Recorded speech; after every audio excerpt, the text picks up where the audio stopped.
एक ब्यूरोक्रेट बनने के लिए आपको खूब सारे पेपर देने पड़ते हैं। आप प्रीलिम्स का एग्जाम देते हैं, मेंस का एग्जाम देते हैं और फिर बाद में इंटरव्यू में जाते हैं।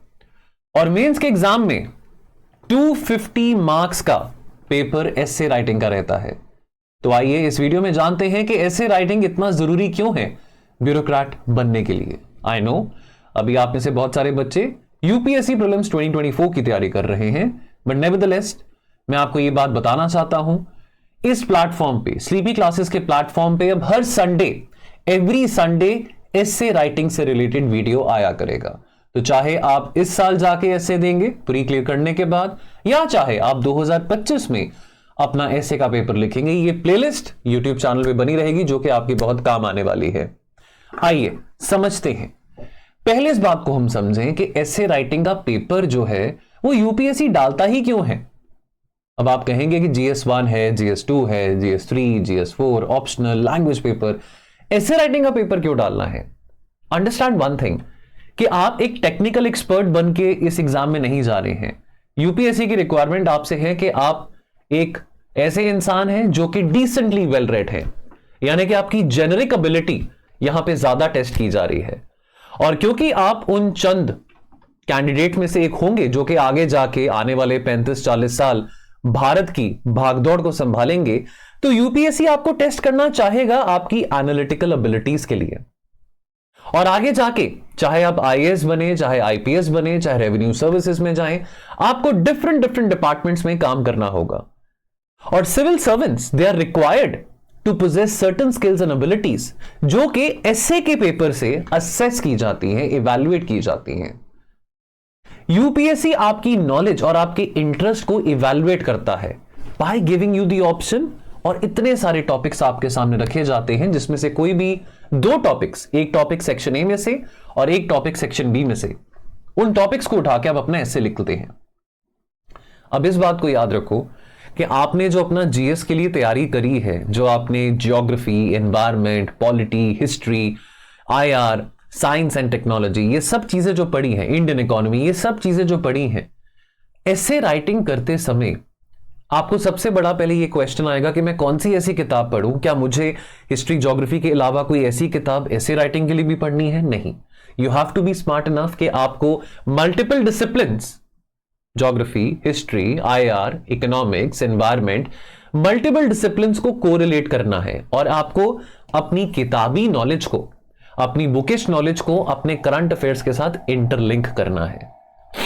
एथिक्स में कोई किताब नहीं आती है। एथिक्स के पेपर में भी आप बच्चे सब नोट्स देखते हैं, टॉपर्स की स्ट्रैटेजीज देखते हैं। एसे राइटिंग में कोई बुक नहीं आती है।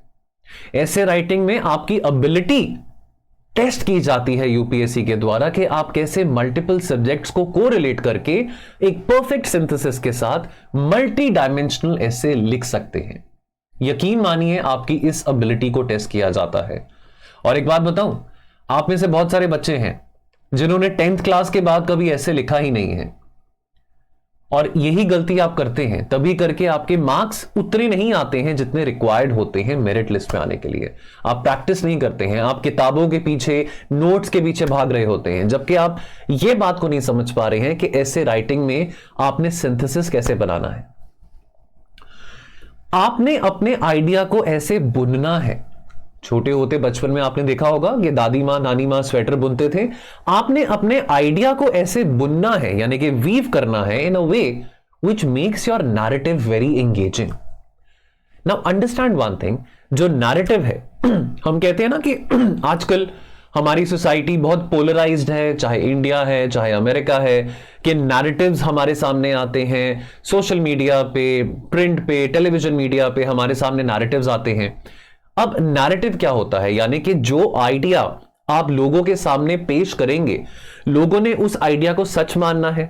तो यानी कि जितना अच्छे तरीके से आपका आइडिया वेल क्राफ्टेड होगा, उतने ही अच्छे तरीके से लोगों को आप मैनिपुलेट कर पाएंगे अपना आइडिया सेल करने के लिए। लेकिन ऐसे राइटिंग में आपने क्या करना है? ऐसे राइटिंग में क्या आपने कुछ बेचना है? नहीं। ऐसे राइटिंग में आपने अपना आइडिया ऐसे बुनना है कि जो आपका नैरेटिव है वो एग्जामिनर को अच्छा लगे पढ़ना। और जब आप नैरेटिव को एंगेजिंग बनाने की कोशिश करते हैं ना, एक बात को याद रखो कि आपको ओपन माइंडेड होना है। आई नो तैयारी करते समय हम इतनी सारी नॉलेज गेन करते हैं कि हमको लगता है कि हमको ही सब कुछ आता है। और अक्सर क्या होता है कि अपने तैयारी की जर्नी में, स्पेसिफिकली अगर आप अपने पहले या दूसरे अटेम्प्ट में हैं, तो आपके ना आइडियाज भी बहुत एक्सट्रीम बन जाते हैं। आपको लगता है कि आपने 4 किताबें पढ़ ली हैं तो आपको सब कुछ पता है, भारत के संविधान के बारे, भारत के इतिहास के बारे, भारत की ज्योग्राफी के बारे, हर चीज के बारे। और बिकॉज हम बहुत फिक्स्ड हो जाते हैं अपने माइंड में, we are not open, we are not receptive to new ideas. Now while writing essay you have to be very open minded. At the same time you have to be very careful with your choice of words. Your choice of words can make your essay और they can break your essay. Avoid taking extremities, please do not be biased. ये बातें ये बातें आपने बहुत सुनी होंगी। देखिए, मैं ऐसा नहीं है कि ये 4 बातें आपको मैं बताने आज वीडियो में आया हूं कि आपने ये 4 बातें पहले नहीं सुनी होगी, आपने पहले भी सुनी होगी। एक्सट्रीमिटीज में मत रहो, बैलेंस स्टेट ऑफ माइंड में रहो, बैलेंस तरीके से अपने आप को एक्सप्रेस करो। होता क्या है कि अब जब 21-22 साल की आपकी उम्र होती है, जवान होते हैं, कॉलेज से निकलते हैं, तो मन में एक बहुत क्रांति होती है कि अरे मैंने आईएएस बनना है, मैंने ये सुधार करना है, वो सुधार करना है, मैंने ट्रांसफॉर्म करना है, मैं सिस्टम को बदलूंगा या बदलूंगी, एटसेट्रा एटसेट्रा। और हमारे विचार बहुत एक्सट्रीम हो जाते हैं। हमारे संतुलन जो है हमारे माइंड में, हमारे विचारों में, वो खो जाता है। आपने अपने माइंड में संतुलन बना के रखना है। एक्सट्रीमिटीज आपने एक्सट्रीमिटीज में नहीं जाना है। तो इस करके अपने वर्ड्स को बहुत केयरफुली और वाइजली चूज करें। ऐसा ना हो कि आपके वर्ड्स बिकॉज एग्जामिनर को आपके बारे नहीं पता, उसके सामने सिर्फ आपका रोल नंबर है, लेकिन वो आपको जज कर सकता है आपके लैंग्वेज से, आपके वे ऑफ राइटिंग से। Your essay has to highlight the positives and negatives. किसी भी टॉपिक के बारे, आर्टिफिशियल इंटेलिजेंस की बात हो रही है, कॉन्स्टिट्यूशनल रिफॉर्म्स की बात कर रहे हैं, पॉलिटिकल रिफॉर्म्स की बात कर रहे हैं, आप वुमेन एम्पावरमेंट की बात कर रहे हैं, प्रोज एंड कॉन्स आपको जरूर देने हैं। लेकिन आप इतना बायस नहीं होंगे अपने एक्सप्रेशन में, आपने इतना बायस नहीं होना अपने एक्सप्रेशन में। Understand one thing that even as a bureaucrat, tomorrow for the next 35-40 years of your life when you will be serving as a bureaucrat, now आपसे उम्मीद की जाएगी, आपसे एक्सपेक्ट किया जाएगा कि आप बैलेंस तरीकों से लोगों को जवाब दे रहे हैं, अपना काम कर रहे हैं, अपने सुपीरियर्स के साथ काम कर रहे हैं। तो वो बैलेंस, वो संतुलन आपको बनाए रखना है। निजी जिंदगी में आप जैसे भी हैं, आप बहुत एक्सट्रीम होते हैं, आप बहुत रैडिकल हो जाते हैं, लेकिन प्रोफेशनली एज अ ब्यूरोक्रेट आपको ये संतुलन बनाना बहुत जरूरी है। अब सर ऐसे कितने टाइप के आते हैं? 2 टाइप के ऐसे आते हैं। एक तो होता है इंफॉर्मेटिव, यानी कि जो टॉपिक बेस्ड ऐसे होते हैं, टॉपिकल बेस्ड ऐसे। अब ये 2018-19 तक ऐसे टॉपिक्स काफी आते थे यूपीएससी में। 2023 में भी देखा कि बहुत ज्यादा टॉपिकल एसेज भी नहीं आए थे, बहुत ज्यादा फिलोसॉफिकल एसेज भी नहीं आए थे, लेकिन ऐसे टॉपिक्स थे 2023 के ऐसे में भी। अब इंफॉर्मेटिव या टॉपिकल एसेज होते हैं, उनमें थीम्स क्या होंगी? Poverty, democracy, governance, technology, artificial intelligence, innovation, women empowerment, etcetera etcetera, health and nutrition, agriculture etcetera. और ये जो टॉपिक्स जिसके बारे में बात कर रहा हूं, ये टॉपिक्स आप सोसाइटी में पढ़ते हैं, अपने ऑप्शनल में भी पढ़ते हैं। यदि आपका चाहे सोशियोलॉजी ऑप्शनल है, चाहे पीएसआईआर है, चाहे एंथ्रोपोलॉजी है, कोई भी आपका ऑप्शनल हो, स्पेसिफिकली अगर ह्यूमैनिटीज बेस्ड आपका ऑप्शन हो। और साथ के साथ अगर आप मैगजीन्स आती हैं, योजना मैगजीन्स आती हैं, कुरुक्षेत्र मैगजीन्स आती हैं, उनके एनालिसिस लेक्चर्स अगर आप कहीं देखते हैं या उनकी समरीज कहीं पे पढ़ते हैं, तो इन टॉपिक से ओरिएंटेड कंटेंट और इंफॉर्मेशन आपको खूब मिल जाती है। और दूसरे तरह का ऐसे होता है फिलोसॉफिकल ऐसे। ये एब्स्ट्रैक्ट टॉपिक होता है, इसमें एब्स्ट्रैक्ट कंटेंट बहुत होता है, यानी कि इन टॉपिक्स में आपको इंटरप्रेट करना पड़ता है। और इसमें इंटरप्रिटेशंस, मल्टीपल इंटरप्रिटेशंस हो सकती हैं, बिकॉज फिलोसफी को कभी भी आप ब्लैक एंड व्हाइट तरीके से नहीं देख सकते हो। फिलोसफी को हमेशा आप ग्रे स्केल से देखते हो, at least that is what I believe. और फिलोसफिकल ऐसे में आपकी जो अप्रोच रिक्वायर्ड रहती है वो बहुत डाइवर्स अप्रोच होती है, which means that you would have to inculcate and incorporate more diversity, understand more diversity in your content. अब वो क्या ग्लू है जो आपके ऐसे को बाइंड करके रखती है? What is that glue which binds your essay? आपके जो ऐसे का एसेंस है वो लाए करता है आपके ऐसे के स्ट्रक्चर और ऐसे के फ्लो में। एक वेल स्ट्रक्चर्ड ऐसे ठीक उसी तरह है जैसे एक केयरफुली और बहुत ज्यादा प्रॉपर तरीके से एक डिजाइन बिल्डिंग होती है, जिसका एक बहुत स्ट्रॉन्ग फाउंडेशन होता है और एक ऊपर अच्छा आर्किटेक्चर होता है। तो जो स्ट्रक्चर ऑफ द एसे है एसेंशियली कॉन्स्टिट्यूट क्या करता है? Introduction, body and conclusion. 10th class में, 9th क्लास में, 8th क्लास में भी यही बातें टीचर समझाता था। ऐसे ही ऐसे लिखते हैं। एकदम से तो आप टॉपिक के बॉडी पे नहीं आ जाएंगे। कोई आप बात करते हैं, आप अपने घर वालों से कोई बात करते हैं, किसी दोस्त से कोई बात करते हैं, आप फोन उठा के से पहले हेलो, हाँ जी, क्या हाल है, कैसे हैं, ऐसी बात शुरू करते हैं। सीधा बात पे तो नहीं आ जाते हैं। यही पूछेंगे कि और सब बढ़िया, सब खैरियत, क्या चल रहा है, क्या बन रहा है आजकल लाइफ में, और फिर आप अपनी बात पे आएंगे जिस पर्पस के लिए आपने कन्वर्सेशन शुरू किया। तो उसी तरह से ऐसे में भी you are having a conversation with the examiner, so therefore you have to greet the examiner with an introduction. Now I don't mean to say कि आपको उनको good morning या नमस्ते या जय हिंद लिखना है, but introduction of the essay will be in a flow with the body of the essay and the conclusion, यानी कि coherence जो है वो बनाए रखना बहुत ज्यादा जरूरी है बॉडी, इंट्रोडक्शन, बॉडी और कंक्लूजन में, ताकि एक फ्लो में लगे, एक सिमेट्री बनी रहे। Introduction of the essay. Introduction is like the दरवाजा ऑफ द नैरेटिव, जो आइडिया आपने बुनना है, जो वीव करना है। So introduction, the foundational idea, that is like the doorway to your narrative. Introduction has to be very relevant to the topic asked in the essay. For example, ये topic है आपके सामने, impact of rising consumerism in Indian middle class. Please have a look, यहां पे impact के बारे पूछा है, डज नॉट नेसेसरली मीन्स के नेगेटिव इंपैक्ट्स लिख के आने हैं। तो इंट्रोडक्शन में फॉर एग्जांपल ये टॉपिक आपके पास है, बिल्कुल बेसिक सा टॉपिक है, what is the impact of rising consumerism in Indian middle class. तो पहले शुरुआत में आप ये बताएंगे कि कंज्यूमरिज्म होता क्या है और कैसे 1991 के बाद, जब से हमारी इकोनॉमी ओपन अप हुई है because of liberalisation, privatisation and globalisation, तब से कैसे हमारी इकोनॉमी में कंज्यूमरिज्म बढ़ा है। कंज्यूमरिज्म क्या होता है वो आपने पहले बता दिया। कंज्यूमरिज्म कैसे बढ़ा है उसके बारे में हमने बात करनी है।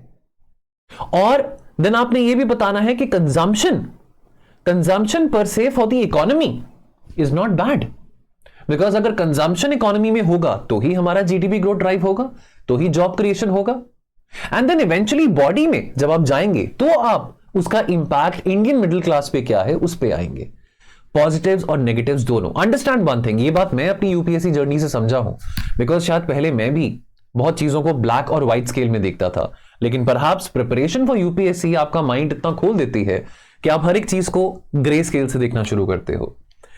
यानी कि हर एक चीज के प्रोज और कॉन्स हो सकते हैं, नॉट नेसेसरली कि आपको बहुत रिजिड होना है कि कंज्यूमरिज्म के कारण लोग बहुत वेस्टर्न कल्चर को फॉलो कर रहे हैं, नॉट नेसेसरली। वो एक बात है, वो आपकी डिबेट की, आपके पॉइंट की एक बात है, but that does not mean कि कंज्यूमरिज्म बुरा बन जाता है।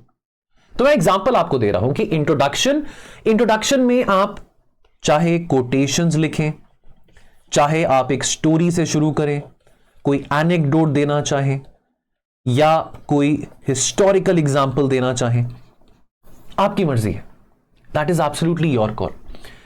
ऐसे को इतना ज्यादा फिक्शंस भी नहीं बना सकते हैं। इंट्रोडक्शन में आप कोई फिक्शन स्टोरी डाल सकते हैं, बट आपका पूरा का पूरा ऐसे एक फिक्शन पे आधारित नहीं हो सकता। प्लीज इस बात को याद रखें। Body of the essay, this forms the core of an essay, जो कि आपको यानी कि राइटर को एक स्कोप देता है कि आप अपनी थीम को, जो थीम आपको दी गई है, इस थीम को आप मल्टीपल डायमेंशंस पे कैसे कवर कर सकते हैं। जैसे आपको मिसाल के तौर पे आपको मैंने बताया rising consumerism in Indian middle class की बात हो रही है, तो यहां पे इंडियन मिडिल क्लास की बात जरूर पूछी जा रही है, लेकिन आप इसमें से कुछ एग्जांपल्स, कुछ डेटा कोट कर सकते हैं अपने ऐसे में कि आप ये बता सकते हैं the trends of consumerism in the western society. What were the trends of consumerism in Western society? How have the trends of consumerism in Western society, how has that been transformed in the last 30-40 years? आप historical perspective दे सकते हैं, historical perspective of India, कि कैसे India को तब सोने की चिड़िया कहा जाता था। हम सिल्क रूट के बारे में बात करते हैं, सिल्क रोड जिसके जरिए हम रोमन एम्पायर के साथ हम इतना सारा ट्रेड करते थे। We have evidences for that. Evidence कहां से? हिस्ट्री में पढ़ा आपने, ये कोई बात आपको नहीं तो नहीं मैंने बताई। गुप्ता पीरियड्स की बात करें, कुशान्स की बात करें, गोल्ड कॉइन्स पाए गए हैं जो कि रोम से यानी कि इटली से हमने जो कि इंपोर्ट करे थे, इन द सेंस कि जो भी हम सामान भेजते थे उसके बदले में हमको गोल्ड कॉइन्स में वो चीज की खरीदार होती थी। तो यानी कि हमारे पास हिस्टोरिकल एविडेंसेस हैं, we have historical evidences to show कि कंज्यूमरिज्म तो वाज इवन देयर प्रेजेंट। अगर हम गुप्ता डायनेस्टी की बात करें और उससे पीछे चले जाएं, हम हड़प्पन सिविलाइजेशन की बात करें, इंडस वैली सिविलाइजेशन की बात करें, हमारे पास एविडेंसेस हैं, वी हैव एविडेंसेस दैट लोगों को ज्वेलरी का, फैशन का बहुत ज्यादा शौक था। सो अगेन, अब केवल आप एक लिमिटेड दायरे में रह के आप ये नहीं कह सकते कि कंज्यूमरिज्म इंडिया में बुरा है या ये है या वो है, आपको इसको डाइवर्स बनाना है। सो डाइवर्स बनाने के लिए, मल्टीपल डायमेंशंस में लेके आने के लिए आपको अपनी ये नॉलेज जो आपने पढ़ी है, हिस्ट्री, पॉलिटी, ज्योग्राफी, जो आपने चीजें पढ़ी हैं, उसको यूज करना है। मल्टीपल डायमेंशनल अप्रोच आपने यूज करनी है। और कंक्लूजन आपका जो भी स्टैंड है अपनी थीम को लेके, उस चीज को आप कंक्लूड कर रहे हैं, यानी कि इन अ नटशेल आप कंक्लूड कर रहे हैं कि what is your stand, pros and cons बता के, दोनों चीजें बता के फिर आप आगे एक वे फॉरवर्ड दे रहे हैं। और conclusion has to be solution oriented, has to be very positive. And conclusion, चाहे हम सॉल्यूशंस की बात करें, चाहे वो शॉर्ट टर्म सॉल्यूशन है, चाहे वो लॉन्ग टर्म सॉल्यूशन है, ये solutions should always be addressed in a very positive manner. एक सॉल्यूशन ओरिएंटेड अप्रोच आपके एसे में होना बहुत ज्यादा जरूरी है। अंडरस्टैंड वन थिंग, अगर आप प्रॉब्लम ओरिएंटेड अप्रोच से लिखेंगे तो वो बात सही नहीं होगी। नंबर आ जाएंगे आपके, लेकिन अब कितने आ जाएंगे? 100 आ जाएंगे, 90 आ जाएंगे। अगर आपने ज्यादा मार्क्स स्कोर करने हैं, 130, 140 मार्क्स स्कोर करने हैं, तो you have to give a very mature and a solution oriented answer, a solution oriented conclusion. Remember, the journey of essay writing is not only about कि आपकी हैंड राइटिंग कैसी है, कि आपकी वोकैबुलरी कैसी है। आपकी राइटिंग एबिलिटी का टेस्ट नहीं हो रहा है यहां पे। राइटिंग एबिलिटी भाई 3 घंटों में 20 क्वेश्चन लिखने हैं, वो तो आपका जीएस के पेपर्स में भी टेस्ट हो रहा है। लेकिन इकलौता एक एसे राइटिंग का पेपर है, 3 घंटे में आपने 2 एसेज लिखने हैं। इकलौता एक एसे राइटिंग का पेपर है जो कि टेस्ट करेगा, इवैल्यूएट करेगा आपकी कैपेसिटी कि कितना क्रिटिकली आप चीजों को सोच सकते हैं और कैसे क्लैरिटी के साथ, मैच्योरिटी और बैलेंस और संतुलन के साथ अपने आप को एक्सप्रेस कर सकते हैं। एक्सप्रेशन प्लीज, ये जो वर्ड्स मैं बार बार बोल रहा हूं, रिपीट कर रहा हूं, इन पे गौर फरमाइएगा। एक गोल्डन टिप आपको देने वाला हूं, golden tip. Previous year essay के पेपर्स को एनालाइज करो, प्रैक्टिस करना शुरू करो। जैसे आप प्रीलिम्स का पेपर देके हटते हो और अगर आप सेल्फ स्टडी कर रहे हो, तो आप अपने जो प्रीवियस ईयर एसए के पेपर्स हैं वो निकालो, देखो, प्रैक्टिस करो, लिखो अपने सीनियर से, अपने मेंटर से। अगर आप कहीं कोचिंग ले रहे हो, उनसे इवैल्यूएट करवाओ, बताओ कि सर कहां पे प्रॉब्लम आ रही है, मैम कहां पे प्रॉब्लम आ रही है, कैसे मैं इंप्रूव कर सकता हूं, कैसे मैं इंप्रूव कर सकती हूं। अगर आप प्रीवियस ईयर एसए पेपर्स को एनालाइज करते हो तो आपको बहुत वैल्यूएबल इंसाइट्स मिलती हैं, क्या क्या थीम्स थी, क्या क्या टॉपिक्स थे जिस आधार पे एसए का पेपर बना था। सो प्रैक्टिस बहुत ज्यादा जरूरी है एसए के लिए। प्लीज, अगर आप अपनी सेल्फ स्टडी भी कर रहे हैं, प्लीज, अगर आपने कहीं भी कोई टेस्ट सीरीज भी नहीं ज्वाइन करनी है, मेक श्योर कि एटलीस्ट पिछले 5 सालों के एसेज आपने लिखे हुए हैं। ये आपने इंश्योर करना है। तो यानी कि अगर एक सेक्शन ए में 4 टॉपिक्स हैं, सेक्शन बी में 4 टॉपिक्स हैं, 8 टॉपिक्स हो गए, विच मींस कि आपके पास 8 एसेज हैं प्रैक्टिस करने के लिए, राइट? तो प्रैक्टिस बहुत ज्यादा जरूरी है। एनालाइज करो। और जो बच्चे 2025 में अपना पेपर दे रहे हैं, उनके लिए तो अभी टाइम है, तो आप अभी से, बिकॉज मैं हमेशा बच्चों को कहता हूं कि आपकी मेंस की प्रिपरेशन अपने प्रीलिम्स से पहले जरूर हो जानी चाहिए। तो जो 2024 का प्री दे रहे हैं, उनके पास अभी समय नहीं है एसे राइटिंग का, तो वो तो अभी अपना प्रीलिम्स की ही तैयारी करें। लेकिन बाद में प्रीलिम्स का पेपर खत्म होगा और अगर आप कॉन्फिडेंट होंगे कि आप कट ऑफ क्लियर कर पा रहे हैं, तो आप प्रैक्टिस करना तो शुरू करेंगे। तो ये वीडियो आपके लिए तभी भी बहुत रेलेवेंट होगा, काम आने वाला है। और अगर आप रेफर करना चाहते हैं यूपीएससी 2023 के ऐसे पेपर को, तो ये पूरा एनालिसिस मैंने यूट्यूब पे किया था, हमारे स्लीपी क्लासेस के चैनल पे 15 सितंबर 2023 को जाके यूट्यूब पे देख सकते हैं, वीडियो आपको मिल जाएगा। दोस्तों, ये वीडियोस ऐसे रिलेटेड हर संडे डेफिनेटली आते रहेंगे। ऐसे की डेडिकेटेड प्लेलिस्ट हमारे चैनल पे बनी होगी, जो कि फ्री ऑफ कॉस्ट आप कभी भी एक्सेस कर सकते हैं। और ये प्लेलिस्ट आपके काम आएगी जब आप अपनी ऐसे राइटिंग करेंगे, अगर आप सेल्फ स्टडी कर रहे हैं, लॉन्ग टर्म में आपको बहुत हेल्प मिलने वाली है इन वीडियो से। आज पहला वीडियो मैंने डाला है और ऐसे वीडियोस संडे को आते रहेंगे। यदि आप चाहते हैं कि ऐसे वीडियोस आते रहें तो कमेंट सेक्शन में जरूर बताइएगा, मुझे पढ़ के अच्छा लगेगा और खुशी मिलेगी कि इन इनिशिएटिव्स को आप भी इंकरेज कर रहे हैं। और दोस्तों, आपको यह भी बताना चाहता हूं, यदि आप 2025 के एस्पिरेंट हैं, हमारा एक डेडिकेटेड प्रोग्राम है ऐसे फॉर यूपीएससी 2025, जो कि बहुत जल्द प्रीलिम्स के बाद शुरू होने वाला है। इसके फीचर्स को आप यहां पे पढ़ सकते हैं, कॉल करके टोल फ्री नंबर पे इसके बारे में डिटेल्स ले सकते हैं। इसके बारे और भी मैं डिटेल में आगे बताता रहूंगा।